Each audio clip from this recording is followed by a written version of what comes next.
سڵاو خۆشەویستانم خۆشحاڵین بۆ جارێکی دیکە لە بەرنامەی پەیامی تۆ دەبین و میانی ماڵەکانتان بە ئومێدەوە بتوانین لەم بەرنامەیەشدا خزمەتێکی دیکە بە ئێوەی ئازیز و خۆشەویست بکەین. بەڕێزان ئەم ڕۆژ دەمانوێت گفتوگۆ لەسەرەوە بکەین ئایا بەڕای توی هاوڵاتی چی لە پشت برسیکردنی خەڵکەوەیە؟ ئایا دەسەڵاتدارانی ئەم هەرێمە و حکومەتی هەرێمی کوردستان بۆچی خەڵک برسی دەکەن؟ چ پەیامێکیان پێیە و چ پەیامێک ئاراسی خەڵکی دەکەن؟ ئێوەی بەڕێز فەرموون با بزانین پەیامی هاوڵاتیان چیە سەبارەت بەتە بۆچی برسی کراون و تاکەی ئەبێ برسی بکرێن. بینەرمان بن.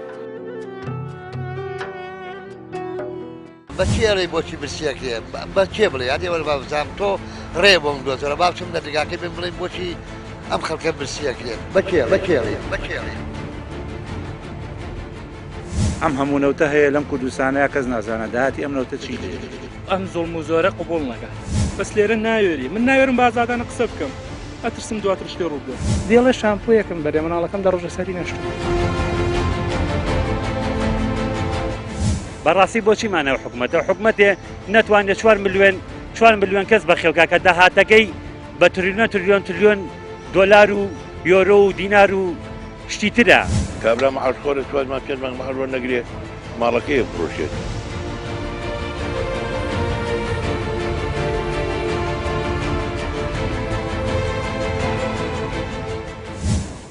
لە جەناب دەپرسم چی لە پشت برسیکردنی خەڵکەوەیە؟ والله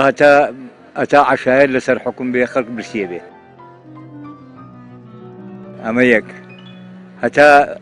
حیزبەکان نەبن بە یەک نەبن بە پیاو لەگەڵ ئەم میلەتە خەڵکە برسیە بێ وەگیرفانیشان زۆر قوڵە پڕ نابێ تاکەی ئەمە پڕە بێگیرفانیان نازانم. واد نییە هاوڵاتیان خۆشان بەرپرس لەم دۆخە تاوان خۆیان بەرپرسن بۆ ئەگەر ئێمە چەپڵەمان بۆدا نایە وەختی خۆی نەمانێنە سەر حکوممان ئەویان نەکرد بەس خۆ ئەبێ ئەوان وەفایان هەبێ وەفایان بۆ میلەتە هەبێ پێشمەرگە لەو جەبها خۆی بە کوشتها لە پێناوی ئەوانە بۆ وەفایان نییە بۆ ئەوان بۆ ئێمە قەی ناکە بەس بۆ ئەوان بۆ وەفایان نییە. باشە چۆن دەتوانین ئەم قەیرانی برسیکردنە کۆتایی پێبێنین بەچی کۆتاییە؟ وەڵڵاهی ئەگەر ئێمە یەک بین ئەم میلەتە یەک بێ کۆتایی پێ ئەگەر میلەتەکە یەک بێ کۆتایی پێ هەتا حکمی عەشایریش بێ زۆر زەحمەتە زۆر ناڕەحەتە ساخوای گەورە یەکیان خاو ئێمەش پشتگیریان بکەین. هەر حکومەتە لە پشت برسیکردنی خەڵکۆ حکومەت و حیزبەکان. باشە ڕستەکەی من ئەوە بوو بۆچی خەڵک برسی ئەکرێت؟ وڵای حکومەت وڵای نازانم ئەوان پاساوەکانەوەی شەڕی داعش دارایە ئەبێ بەشێک بێتە پاساوەکە. پێوان نییە میلەت خۆشی بەشێک بێ لە دۆستکردنی ئەم برسیکردنە؟ کاکەوەی لە پەرلەمانەوە ئەوەی لە حکومەتەوە ئەوەی لە شوێ و لە چۆنی و مدیر عامە هەمووی کوڕێ میلەتەیە میلەتەکە خۆی تاوانبارە. چۆن کۆتایی بەم برسیکردنە بهێنین بەچی کۆتایی دێ؟ خۆمە ڕەشەی دکتۆر نییە یا دەرزێکی سەرماخوردەجی نییە دەرزێکی پڕۆکانی لێ کێشەکە چاک بێ ئەمە بەس دایان ساڵی عومەوێت ئەمە پێویستمان بە کەلتوری لێبوردەیی هەیە پێویست هەموو یەکتریمان قوبوڵ بێ بەڵامایە یەکتری هەمومان یەکتریمان قوبوڵە. بە لێبوردەی و بە یەکتر قوبوڵکردن برسیکردنەکە کۆتایی بێ؟ ئەگەر هەست کەسە تۆزێ لە ئەندانێت و خۆپەرستی و نەرشێتی خۆی دابەزێ لەوانەیە گۆڕانکاریشتی ئەگەر بەسیتیش بێت پێێتە ناوەرزاکەوە. بە قەناعەتی بەڕێزت چی لە پشت برسیکردنی خەڵکەوەیە؟ سیاسەتێکی میکافێڵی یعنی ئەوە دایمە دەسەڵات هەوڵەدا بۆ ئەوەیکەوە خەڵک بە قوتێک رازیکە بۆ ئەوەیکەوە هەمیشە کارەکانی خۆی بە جگەلەوەی ئەمە بێجگەلەوەی کە ئۆپۆزیسیۆنێکشمان نییە نووسەرەکانیشمان هەمویان کراون بەپار لە کاتی خۆیان کە ستالین کەسێک بوو کەس نەیەتوانێت قسەی لەگەڵا خرۆشۆف یەکێک بوو لەوانەی کە وتارێکی پێشکەش کرد لە دوای پێشکەشکردنی وتارەکە نیوەی خۆی کوشت بەڵام تۆ نووسەرێکم بۆ بدۆزەرەوە لێرە بتوانێت سێبەری کەسێک نەبێ یا سەر بەدەسەڵات نەبێ یا کۆیلە نەبێ بتوانێتەوە دوو قسە بکا بۆ ئەم میلەتەوە پامێکی پێ میلەتیش خۆی بەشێکە لە دروستکردنی ئەم بەرسیکردنە ئەوە بە دڵنیایە ئەوە ئێمە خۆمان ناتوانین هیچ ئێمە ناتوانین برنج بچێنی نەمان بڕوێنی کەچی لەگەڵە بەشە مناڵەکانشمان فێری لێبوردەی ناکەین کەچی مناڵەکانشمان فێری خۆشەویستی ناکەین مرۆڤ بوون ناکەین مرۆڤایەتی ناکەین ئەمە کێشەی ئێمە نابڕێتەوە هەر جارە و بە بیانوێکیش کۆمەڵێش دروستەکەن ئەمە داعشە یان ئەوە حرەکەیەکی ترە نەسرەیە یان مەسەرم بۆ نمو کەواتە ئێمە ئەبێ وا بشین چۆن کۆتایی بەم برسیکردنە بێنین بەچی کۆتاییە وڵی یعنی دەتوانی بڵێ چی نازانم لەگەڵ دەسەڵاتێکا کەی خۆمانە ڕاپەڕینمان کرد خوێنمان ناوە قوربانیمان ناوە ناتوانین نازانین چی لێ بکەیت لەم دەسەڵاتی خۆت ئەوە یەکە پندێکی کوردیڵێ تبکەرە ئاسمان بەڕیشی خۆتەکەوێت ینی ئێمە نازانین چی لەم دەسەڵاتە بکەین دان بەو خۆشەویستیە کە تۆ دانە بێشە دەریهێنیت ئایا ئەمانە لە دان ئازیزترن وەڵی قسەکە زۆر جوانە بەڵام بەداخەوە من تۆ باسی چاو بکە خەڵکەیە چاوی دێشێ نەکدانی لەوانێدان تۆ توانی تاقمێ بکەیت بەڵام چاو لەکوێ دێتەوە بەڵام بڕواکە ئەمە هەتا سەر نابێت ینی هەستەکەمی تر ئێمە لێرەوە نووسین و هزر و بیرەکانمان هەر هەمووی نییە لە قوڕ هەڵکێشین و ئیتر بە زمانی کلاشیکۆف بنووسین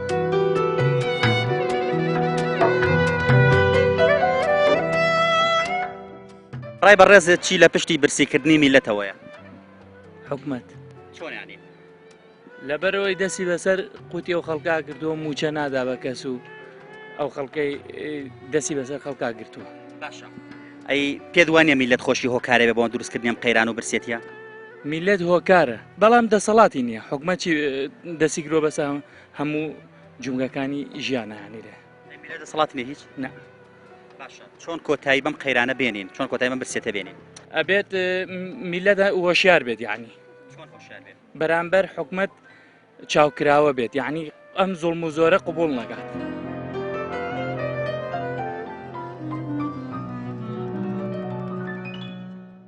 ئەوە ماوەیەکی زۆر زۆرە ئەو میلەتە لە 165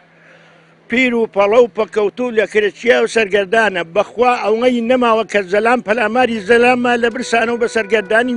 میلەتەکە هەڵەسێت کە هەستاکە لە کارە ترازێت مەعەز بۆ خوا چارەسازێکی ئەم مەعاشە و ئەم پارە و پولە بکەن کەوا شاردوانەتەوانێ فرای فەقیر و فقراکەون کە میلەت هەرسا بەخوا بەری ناگیرێتەوەن بە هیچ نوێ بەری ناگیرێتەوانە حتا بەلایەکە ئەکەوێ ئەمە نیهاتەکەیەتی کاکە جەن نە کوردایەتی وابێ نە حکومەت وابێ نە عەدالەت وابێ نە ویژدان وابێ هەمووی بەتەنیا بۆ دوان قۆرخی کابی خەتە ژەڕانی خۆیەوە میلەت یا بچوو میلەت یا چوو میلەت یا چوو والله ئەوەی نەماوە ئینهار ببێ و میلەتەکە هەستێت و هەڵسێ و ئینهار ببێت ئیتر بەشتێ بەری ناجێڕێتەوە نە برایەتی وابێ نە کوردایەتی وابێ نە کەساتی وابێ نە دڵسۆزی وابێ نە حکومەتی وابێ میلەت لە 170 پەکەوتووە و قوربەسەرە و لە کرێچیا و ئەوە چەند وەخت و چەند ساڵ و چەند مانگە کەسابەتی نییە و پارە و پول نییە عالەم پەنجە و دەست و قاچی خۆیە خوات هەر کاتە ئینهار بوو ئینهارە بێ میلەت هەڵەسێ کاکە بە برایەتی مەکەن بە ئەوەی مەکەن بە ئەوەی مەکەن بە ویژدان و بە زەمیری خۆتانی بکەن خۆشتان تیاچین لە پێش میلەتەکەیە مەعەز وە ڕەزای خوا بیکەن بە برایەتی مەیکەن بە عەندەنی و دوژمنایەتی و حیزبایەتی بیکەن بە برایەتی بیکەن بە برایەتی بیکەن برایەتی کاکە جەم برایەتەکەتان تازەکەنەوە لەگەڵ میلەتە و لەگەڵ خۆشتانە مەعەز وە ڕەزای خوا وەڵا هەموو یەگەڕێتەوە بۆ حکومەت بەتەشی من هەر بەوەی بینم وەڵا ڕووکردنەوە لە چی بەمە حکومەت هیچ ئیحتیمامێ بەگەنج نایەت و لەم ڕۆژەیە و هیچ پڕۆژەیەکی نییە بۆ ئیشکردن و بۆ هەرەونە منە گێڕمە بۆ حکومەت بەڕاستیەکە هیچ ئەمەلێک نییە هیچ ئەمەلێک نەماوە بەڕاستی پێوانە میلەتیش خۆی بەشێک بێ لە دروستکردنی ئەم برسیکردنەی خۆیدا میلەتش خۆی دەستیە لەمەدا لە ئێسایانە ئەگەر پێشتر میلە دەستیە بێ لە ئێسایانە ینی میلەت ئەوەی کە بۆ ئەوانی کردووە بەڕاستیەکەی لە ڕووی دەنگدانەوانێ و لە ڕووی چوونە سەر کورسی حکومەتەوانە و بەرپرسەکان من بەڕای نابینم میلەت هیچ تاوانێک چێ بەی سەلەم دەقەیە چۆن بتوانین کۆتایی بەم برسیکردنە بهێنین بەچی کۆتایی دێ وەڵا گەندڵکاران بە خۆیان نابشنەوانێ و ینی بەڕاستیەکەی ئەوانی کە خۆیان ئەیخۆن و ئەوانی کە خۆیان لە دەرەوە سەرفی ئەەکەن بێن بە میلەتەکە و میلەتەکە سەرفی حتما مێت خۆی تایەتی گەندەڵەکە لە میلەتەیە بۆ نمونە سەر برادرم هەیە واساکە بچێت دەوام بکات کە چوار مانگە مەعاش وەرنەگرتووە واسەی بۆکەی بۆچی دەوامەکەی ئەم حکوومەتەی تر خۆتان نەزانم حکوومەتە ئەم هەموو نەوتە هەیە لەم کوردستانەیە کەس نازانە داهاتی ئەم نەوتە چی لێ باش دەنا باسی نەوتەکەی نەوت هەیە بەڵام بۆ خەڵک برسی ئەکرێت وەڵی خەڵەکە برسێر قەیرانەکەیە بەس کە ئێسەی بینی بازار ئاوا بینی بڕۆ بازار بەرناگەڵێ قەیرانیش نییە بێموچەیە پێدوانیە میلەت خۆی دەستی هەبێ لە دروستکردنی ئەم قەیران و ئەم برسیکردنەدا بەڵێ هەیەی خۆر بە تەنیا حکوومەت نییە میلەتیش خۆی قەیران دروستەکە چۆن دروستەکە بۆ نمونەوە تا بازار هەنەشت هەیە گرانەکە هەنێت هەرزانێکن ئێستا بڕۆ بازار ببینە بازار ئێستا حاڵی حازر بەرناکرێت ئەمە نە قەڵەباڵغە بەچێڵی بۆچی برسیەکرێ بە چێ بڵێ یادی وەرە بابزانام تۆ ڕێ بۆم دۆتەرە باوچم دەرگاکەی بم بڵێ بۆچی ئەم خەڵکە برسیەکرێت بەچێڵی ئەم هەموو نەوتە هەیە لەم کوردستانەیە کەس نازانە داهاتی ئەم نەوتە چی لێ ئەم زۆڵم و زۆرە قبول نەکات بەس لێرە ناوێری من ناوێرم بە ئازادانە قسە بکەم ئەترسم دواتر شتێ ڕوو بدە دێڵێ شامپۆیەکەم بەرێ مناڵەکەم دە ڕۆژە سەری نەشت بەڕاستی بۆچی مانەوە حکوومەتە حکوومەتێ نەتوانێت 4 ملیۆن کەس بەخێوکە کە داهاتەکەی بە تریلیۆن دۆلار و یۆرۆ و دینار و شتی ترە کابرا مەعاشخۆرە توانمان پێ مانگ مەعاش نەگرێ ماڵەکەی بفرۆشێت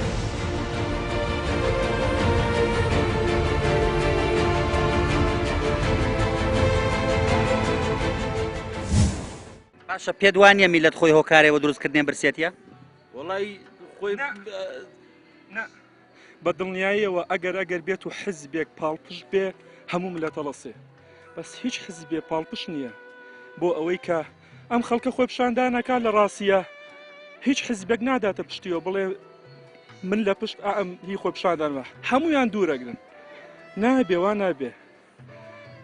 ئەبێ پاڵپشتیەک هەبێ بۆ خۆی پیشاندان ئەوە تا بۆچی پاڵپشتی ناکەن نایکەن هەمویان نازان بڵێن بۆ یەک دەستن تەنیا خەڵەفاندنی خەڵکە بەڵام خود لە ڕاستیە خوانە هەموو خەڵک ڕاستیەکان نەزانێت بەڵامی تر ئەوەیە ناتوانانی بازادی قسە بکەیت یا ئەوەیە سژ نەکرێ یا ئەوەیە کوژرێ یاتر ئەوەیە ئێستا ئەوەی عراقە بینین سەدەرەوە مەگە نییە پاڵپشتێتی ئەو خەڵکە چیەکە بەس لێرە ناوێری من ناوێرم بازادانە قسە بکەم ئەترسم دواتر شتێ ڕوو بدە هەموو سیاست و حیزبایەتی زیاتر شتێکی تر نییە ئەی میلەت خۆی بەشدار نییە لەمەدا خۆی هۆکارێک نەوە دروستبوونی قەیرانە میلەت چی بڵێ بۆ نمونە پەندەی کوردی هێڵەیە مریشک خۆی خۆڵناکە بەسەر خۆی کەس خۆڵناکە بەسەریا بۆ نمونە میلەت خۆی ئەم وەزعی قبوڵەوە بێدەنگی کردووە زۆر ڕاستە بەسیتر چار نییە چار چیەکەی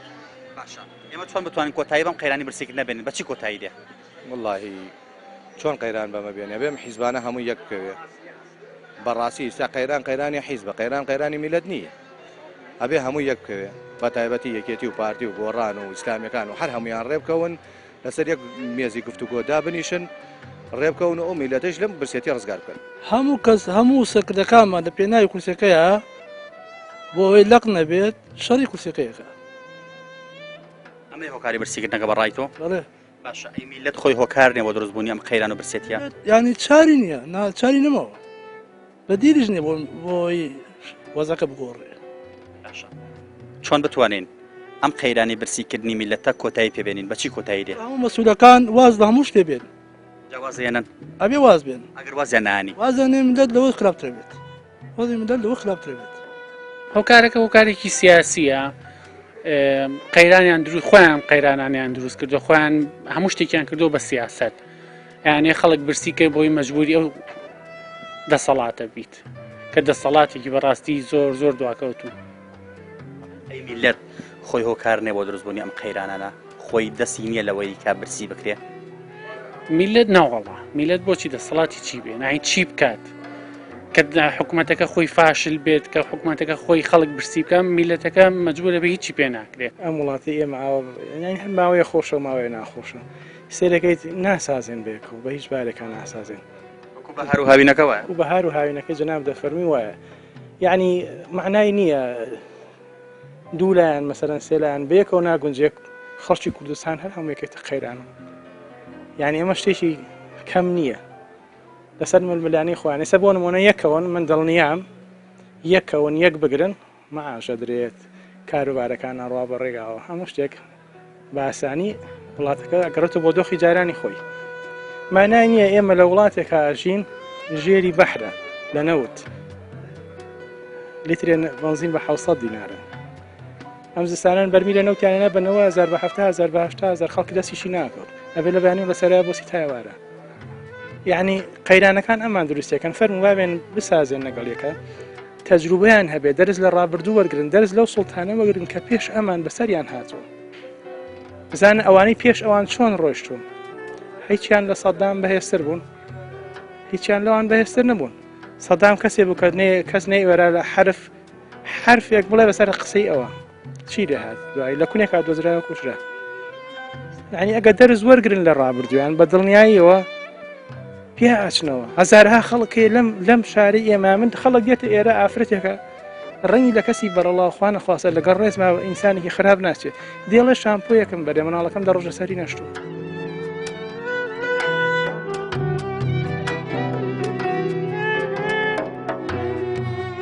یعنی بۆ ئەبێ ئەم وڵاتی ئێمە وابێ بۆ چۆن ئەبێ وابێت خەڵکانێکیش هەیە های لای فەژین ڕێ بەڕێزت برسیکردنی ئەم میلەتە هۆکارەوەیە کە لەناو خۆیانە یەک ناکەون و ئەوانیش لە ڕقی خۆیان مەبی لە دەڕێژن هیچ هۆکارێکی تر نییە فەرمو بە ئەوان یەک گرن بە ئەوان بەدانیشن واز لە ململانەی سیاسی بن لە بەرژەوەندی خۆیان ئەوان ناڵ ئێمە لە شاخ بووین ناڵ ئێمە خەباتمان کردووە ماڵتان ئاوە دەستان خۆشەوە سپاس ئەی ئێستا کە خەباتان کرد ئێستا بۆ واکەن ئێستا بۆ دانانیشن بۆ ناسازێن چۆن کۆتایی بەم قەیرانە بێنین کۆتاییەکە تەنها ڕێکەوتنە لە نێوان خۆیانە دانیشن گوێ لە یەک بگرن پێک بێن لەسەر شتێک ئەم نەگرن و ئەو بەرەڵاکەن ئەو نەکەن بە دوژمنی ئەو نەکەن بە دوژمنی هەمویان بێکەوە بسازن ئەم وڵاتی ئێمە بتێونەتەیە کۆمەڵێک حیزبیتیایە لە هەموو وڵاتێکە لە ئەوروپا زیاد لە بەریتانیا زیاتر لە 10 حیزب هەیە هەتا ئێستا هیچ کەسێکیان هیچ حیزبێکیشان نەبوونەتە هۆی دروستکردنی قەیران لەبەرەوە ئەبێت ئەمانە دانیشن بزان ڕێگا چارە بدۆزنەوە ئەو میلەتە بێنە سەربار یانی بەڕاستی ئەم میلەتە هیلاکە هەتاکەی یانی هەتاکەی ئەم میلەتە مەسەرەن کابرا موچەخۆرە ینی پارە وەرناکرێت مەسەن دوکان ئەوە دانیشنەوە تابینی چۆڵ و هۆڵە کەس نایێت بۆ کابرا پارەی پێ نییە ئیمکانیەتی نییە توانای نییە لە بەڕێستە پرسم و کەسێکی دنیا دیدا چی لە پشت برسیکردنی خەڵکەوەیە بۆ چی میلەت برسی ئەکرێت وڵایکە یان میلەت بۆیە برسی کراوە ئەم حیزبانە بەس بۆ خۆیان هەوڵەیەن یعنی بیر لە میلەتە ناکەنەوە کە لە چ نەهامەتیەکە ئاژین و لە چ مەینەتیەکە معاشێکە 4 مانگ خوراوە بەم ڕوبع موچەیەش ئێشتا 2 مانگە نەیان ناوینەتێ یعنی ژیانیان بەڕاستی ناخۆش کردو و تاڵ کردووە لەم خەڵکە بەس خۆنەوە و لەسەر مێزەکان و بە خۆیان لەسەرەوە ڕێکن و پێکەنین و ئیتر هیچ تر میلەتیان قەت لە بیر نییە پێدوان نییە میلەت خۆی هۆکارەوە دروستبوون قەیرانە میلەت خۆشی دەستیە لەم قەیرانەدا وڵای خۆمان چەند ساڵە بە ئاواتەوە بووینکەوە حیزبی بەعسمان لەناو برد کە بگەین بەوەی کەوا کوردەکەی خۆمان بێ بەڵام ئەمان لە بەعس زیاتر زوڵمیان لێکردین چۆن کۆتایی بەم قەیرانە بێنین بەچی کۆتایی دێت وڵایی بەچی کۆتاییە لەوە ناچە کۆتایی هەبێ شتێک کۆتایی هەیە بچیە هەر بێ میلەتی فەقیر و هەژار خوێن بڕێژێت بەڕای من وایە ئەبێ خوێن بڕێژیتەوە جاوە شتێکی ڕوون و ئاشکرایە هەموو کەسێک گەزانێ چی میلەت برسیەکە ئەوەی کە میلەت برسیەکە هەر حکومەتە هیچ کەسێکی تر نییە میلەت برسیگە ئێمەش بەڵام بۆچی برسی ئەکات برسیبوونەکەی سەبەبی هەیە چۆنێتی مەسەر بڵێ خەڵک ئیشەکە ئیشەکەی نایانێ کۆمپانیاکانە هەموو شاگردی بیانی بۆ هێنن ئێمە ئیشەکەی لێرە کۆمپانیای تووشی و کۆمپانیای بیانی ئیشەکانمان لە قۆڕغەکان دەسەڵاتدارانی ئەم کاتەش هەم لە هەولێر و هەم لە سلێمانیش کە بە زۆمی سەوز و زەر ناسراوە هەرێکی بەلای خۆیاندایەتە شێرێکی بەلای خۆیاندایە بڕێ ئەوە تا ژێمە وا ماوینەتەوە بێچارە بێ ئیش لێرە ماوینەتەوە بە خۆمان ئیسراحەتێکی باشی بۆمان کردووە پێدوانیە میلەت خۆشی هۆکار بێ بۆ دروستبوونی ئەم برسیکردنە تەبعان لەوە شتێکی زۆر ڕاستە ئەگەر ئێمە لەوان قوبوڵکەین معاشمان نێ و بە 2 مانگ جارێ بۆمانکەن و بە 4 مانگ جارێ بۆمانکەن و قوبڵ ما بێ بە 4 مانگەش ڕوبعێکمان بەنێ خەتای خۆمانە ئەگەر ئێمە میلەت بین ئەبێ و حکومەتە ڕاونێن ئەو حکومەتەمان بۆ چییە؟ بەڕاستی بۆچیمانە حکومەتە حکومەتێ نەتوانێت 4 ملیۆن کەس بەخێوکە کە داهاتەکەی بە تریلیۆن دۆلار و یۆرۆ و دینار و شتی ترە ئەوە تا تازەکی لە ناو کۆتۆری فەیسبووکە لە ناو جەریدەیە خۆیان بڵاویەکەنەوە کە 100 میلیارد دۆلار لە ئەمریکا خەوێندراوە ئەرەی منە کاکە هی تۆی یەکێکی ترە خێری حکومەتە چۆن کۆتایی بەم قەیرانی برسیکرد نەبێنی بەچی کۆتاییە؟ وەڵی کۆتایی نەگەی چۆن من بە هیچ کۆبوونەوەیکی ئەمانە بەڕاستی نە 5 قۆڵی نە 4 قۆڵی نە 2 قۆڵی نە 3 قۆڵی ئەوەکو سێ ڕستکەن و شەترەنجی لێ هاتووە ویان لێ کردوین ئەو پارێ کۆبوونەوەنە بە حەقی خوا بیان نایە بە میلەت برسی نامایەسا یعنی شتێکی تر کۆبوونەوە ئەکەن لەسەر کۆبوونەوە ئەمیان ئەویان 2 قۆڵیە 3 قۆڵیە ئەوە تا ئیمڕۆ لە 5 قۆڵیشمان کردووە ئەی کاکە بەسەم کۆبوونەوەنە تۆ وەک وایە نەخۆشێک بی خۆ نەخۆش بی چارەسەری نەخۆشکەی چۆن شتی وایە بێ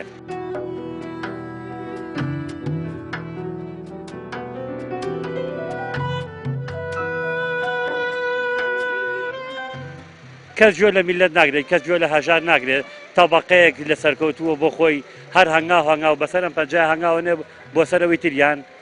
ئیتر میلەت ئەمرێ نامرێ ئەوشیان کەیفی خۆیانە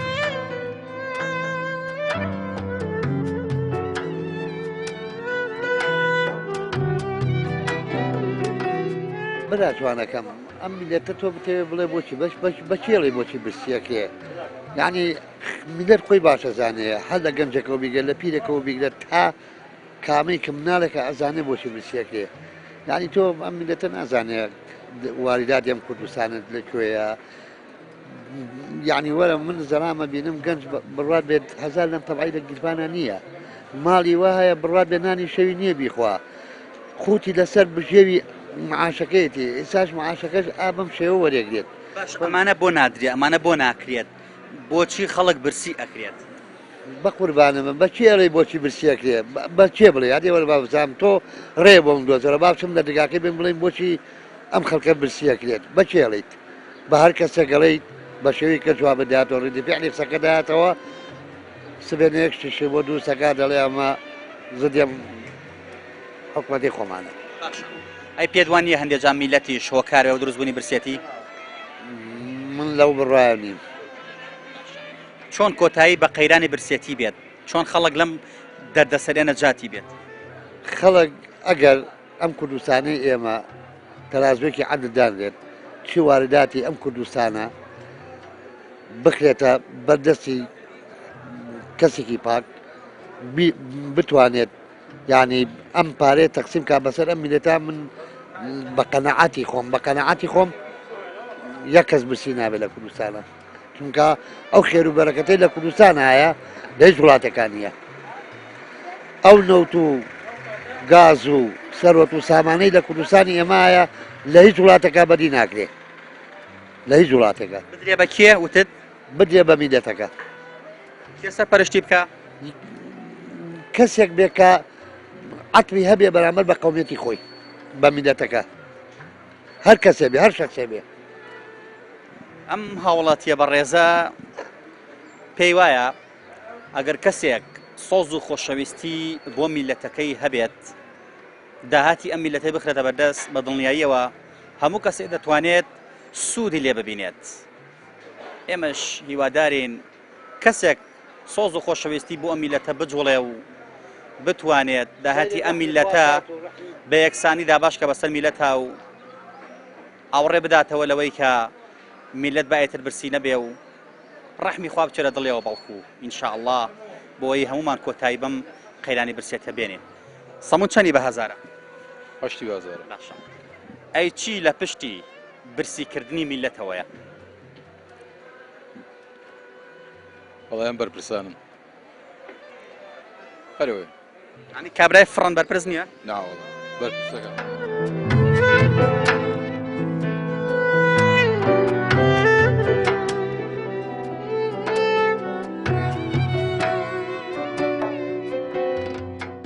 بەچێڵی بۆچی برسیەکێ بەچێ بڵێ یادی وەرە بابزانام تۆ ڕێ بۆم دۆتەرە باچم دەرگاکەی بم بڵێن بۆچی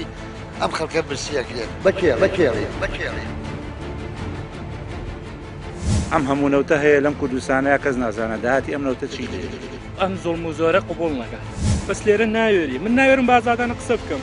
ئەترسم دواتر شتێ ڕوو بدە دێڵە شامپۆیەکم بەرێ مناڵەکەم دە ڕۆژە سەری نەشت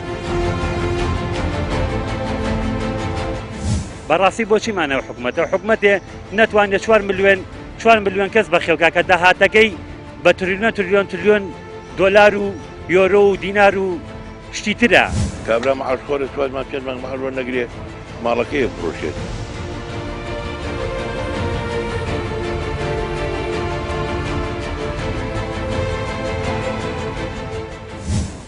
ئۆکتۆ بزانینان چەندی بە هەزارە هەشتی بە هەزارە قوربان ئەگەر نان نەبێ خەڵکەشی ناشی ئەی چی لە پشتی برسیکردنی میلەتەوەیە سەرۆشی هەرێم بە دەرەجەی یەکەم سەرۆشی هەرێم بە دەرەجەی یەکەم ئەگەر سەرۆشی هەرێم چاوی لەم میلەتە بێ ئاو خەڵکاوە برسی ناوێ نانێکی ئاوا هەشتی بە هەزار 100 غرام نان بۆ ئەو پرسیارە لە شوێ بکەین میلەت خۆی زۆر جار هۆکار نییە لەوەی کە میلەت چی بکە تۆ کە باوک لە ماڵەکەی خۆتە نەتوانێت سەرپەرشتی ئەولایەکانی ئەولایەکان چی دەرەچێ چی دەرەچێ ئەولایەکان ئێمە چۆن بتوانین کۆتایی بەم قەیرانە بێنین کۆتایی بە برسیکردنی خەڵک بێنین لە سیاسەکان کار هەمیان بە دەرەجەیەک لایەنێک تاوانبارە تاوانباری کەن بڵێن کاکە تۆ تاوانباری با میلەت یەک جار هەڵسێ و لە نەجاتی بێ ئێمە شەڕی عێراقیرانمان کرد خەڵک برسی نەبوو ئەمە هەموو گرانی هەبوو لە سەردەمی نەوەیەکە خەڵگا بەم شێوەیە برسی نەبوو خەڵک بەم شێوەیە بێئەمەل نەبوو کاکە وایە ئەوە نییە مەواقعەکەیە خەڵک هەمووشی ێزانێەوە ئێستا بۆ نمونە لایەنە ئیسلامەکان بۆ نایەنە دەنگ بڵێن کاکە لە ڕێی قورعانە بڵێن کاکە تۆ خەتاباری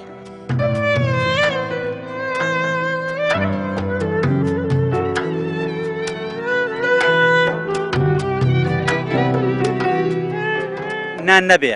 خەڵک ئەژی ناوەڵا ئەی چی لە پشتی برسیکردنی میلەتەوەیە بێپارەی و بێمەعاش و سەرگەردانیە هەمووی سەرگەردانی و برسێتی لە بێپارەیەوەی شارتوتیەداش دەبێت ئەم برسێتیە کێ بەرپرسیارە لێی ئەم سەرگەردانە کێ بەرپرسیارە لێی کێ میلەت سەرگەردانەکە حکومت بە پرسیارە ئەو بەرپرسە گەورانە لێ پرسیارن کابرا مەعاشخۆرە توانمان پێ مانگ مەحەڵۆ نەگرێ ماڵەکەی بفرۆشێت مجبورە بۆی ماڵماڵی محتاج نەبێت ئەوە قوتی خەڵکە لەواناکە قوتی خەڵکە نافرۆشیەوە نانەکە 6 زانان وەکە 3 زانانەکە هەر کەس پاری پێ نانەکەش بڕێ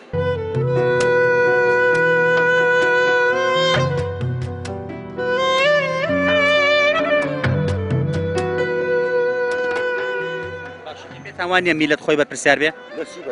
با میلەت خۆی بەرپرسیارە کە قسە ناکە ئەوەیە چۆن کۆتایی بەم قەیرانە بێنین و خەڵک لە برسێتی ڕزگاری بێ بەچی ئەم قەیرانە هەتا ئەم بەرپرسە گەورانە لەسەر حکومن ئەم قەیرانە خراپتر بێ باشتر نابێت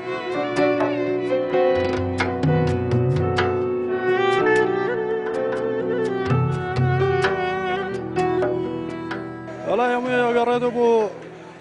لەبوونی بژێوی ژیان ئەگەر بژێوی وای بێ قەت برسی ناکە مەبەستم ئەوەیە بۆچی میلەت برسی ئەکرێت بۆچی میلەت نانی نادرێتەیە ئێمە ئەگەڕێتەوە بۆ حکومڕانی ئەم حکوومەتە حکوومەتە ئەگەر بژێوی خەڵک دابینگا قەت برسی ناکە چۆن کۆتایی بەم برسێتە بێنین وەڵایە بێ هەمومان یەکدەنگ بین هەموو یەکدەنگ بین و بڕێنە پاڵ پشتی یەکدەر یەکمانم برسێتیە نایانە هاوڵاتێ بەڕێزە پێی وایە پێویستە هەمومان یەکدەنگ و یەکڕەنگ و یەکدەست بین وەکو ئەم پەنجانەی دەست پاڵین بەیەکەوە بۆ ئەوەی بە هەمومان کۆتایی بەم برسێتە بێنین چونکم ئەگە برا لە پشت برا بێت مەگەر مقەدەر لە لای خوددا بێ تەنزیمێکی مەعاش بکرێ و بێرێ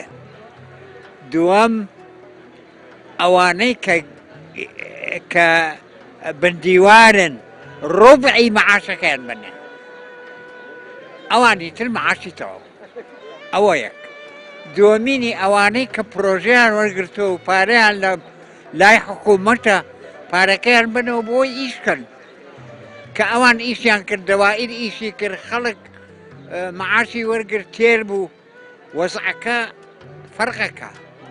کورد جا من ئەگەر جۆم لێ بگرن و جێبەجێ کرد ئەمە لای من چارەسەری یەکەمە ئەوی تری ناحی سیاسیەوە خۆیان ئەتوانن ڕێکەون پێت وانە میلەت هۆکار بێەوە دروستبوونم قەیرانە زۆر جار میلەت خۆی زۆر جار هۆکارە بۆ دروستبوونیم قەیرانە میلەت قوربان میلەت وەکو هینێک وایە بەباری خراپە ئەڕوا و بەباری چاچیشە ئەڕوا وڵا ئەو وڵاتانەی کە بە دەسەڵاتێکی دیکتاتۆری و خراپیان بووە گەنگەڵیان بووە دوڕۆژیان تاریک بۆ خراپ بووە میلەتەکەش خراپ بووە ئێستا ئێمە ئەوەنگە سەرکوت کراوین ئەوەنگە ئەنفال کراوین ئەگەر میلەتەکە نوقسانێکیی هەبێ گوناحبار نیە چۆن کۆتایی بم قەیرانە بێنین وەڵڵاهی وەکو وت عەرزم کردی مەسەلەی یەکەم معاشی تەقاعود و فەرمانبەر و هەمووی بەڵام ئەوانەی بندیوارن ڕوبعی معاشەکەیان منە 4 ملیۆن وەرەگرێ 5 ملیۆن بەڵام معاشی فەقیرێک 200,000 چەکسەتی چی لەکەی بۆچی کەم ئەندامە معاشێکی بەسیتی هەیە بۆچی خەزی لەکەی ئەوە عەدالەت نایەڵێ دوای ئەوە کابرا کۆنتراتێک کە پارەی داناوە مەشروع بکە ئیش بکە پارەکەی نانێ سەلفەکەی نانێ ئیشەکە بەعتەلە بێ خەڵکەکەی بۆ نایانێ هۆکاری ئامانت چیە کە پارەی نایانێ قەیرانی داراییە هەیە قەیران ئەگەر من بزانم بە جدی و بە دڵسۆزی و بە باشی بیر بکەنەوە چارەسەرەکرێ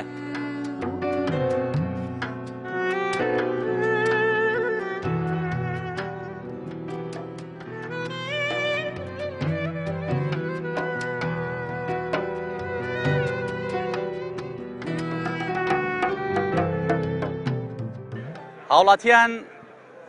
زۆر نیگەرانن لە دۆخی ئێستای هەرێمی کوردستان و لە برسیکردنی میلەت هەندێک پێیان وایە دەسەڵاتدارانی ئەم هەرێمە میلەتیان برسی کردووە بۆ مەرامی سیاسی خۆیان و لە پێناو بەرژەوەندی حیزبی خۆیاندا و لە پێناو بەرژەوەندی تایبەتی خۆیاندا هەندێکی تر پێیان وایە هاوڵاتیەکان خۆیان بەرپرسن لە برسیکردنی خودی خۆیان چونکە هاوڵاتی بێدەنگە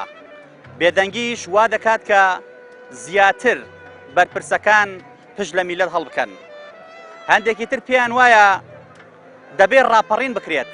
بۆ ئەوەی کۆتایی بە بەرسیکردنی خەڵک بهێنرێت هەندێکی تر پێیان وایە دەبێت میلەت هەمووی یەکدەنگ و یەکڕەنگ بێت لە پشتی یەک بۆستن بۆ ئەوەی کۆتایی بە قەیرانەکان بێنن ئێمە هیوادارین کۆتایی بە بەرسیکردنی میلەت بێت و لەمە زیاتر میلەت برسی نەکرێت بۆ ئەوەی دوجار دۆخێ نەگوزارێت کە هەمومان ببینە سووتوی ئەو ئاگرە و قوربانی لێ بدەین هیوادارین کوردستانمان هەروە بە ئاشتی بمێنێتەوە کە تا ئێستا ئاشتی تایدا بەرقەرارە سوپاس بۆخوا پەیامی ئەم جارەمان گەیشتە پایان تا پەیامێکی تر هەموو لە یەکتان بەخوای گەورە ئەسپێرین بەختەوەر و ئاسوودە بن